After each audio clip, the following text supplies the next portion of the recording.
दोस्तों, यह उस समय की बात है जब माता सीता का हरण हुआ था। तो चलिए दोस्तों, अब हम आपको विस्तार से इस कहानी के बारे में आपको बताते हैं।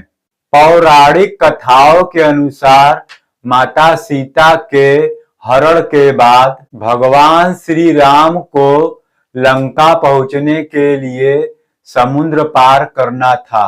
वानर राज सुग्रीव की विशाल सेना के सहयोग से राम सेतु का निर्माण शुरू हुआ। वानर बड़े बड़े पत्थरों पर भगवान राम का नाम लिखकर उन्हें समुद्र में डाल रहे थे। पूरा वातावरण उत्साह और भक्ति से भरा हुआ था। इसी निर्माण कार्य के बीच एक छोटी सी गिलहरी भी दिखाई देती है। वह अपने सामर्थ्य के अनुसार मुख में छोटे छोटे कंकड़ उठाकर समुद्र में डाल रही थी।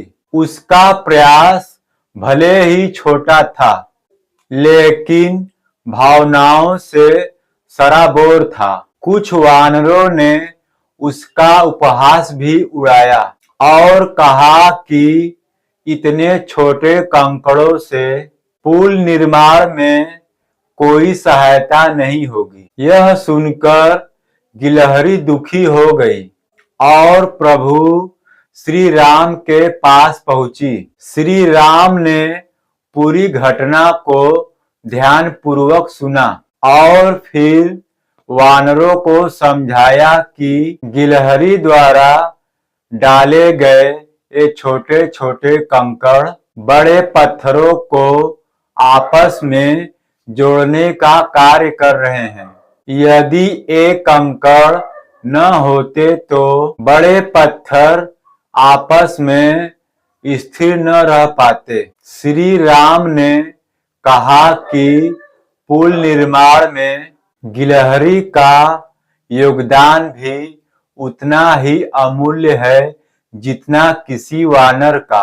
भगवान राम गिलहरी की भक्ति भावना और प्रयास से प्रभावित हुए। उसे स्नेह पूर्वक अपनी हथेली पर उठाया और उसकी पीठ पर हाथ फेरा।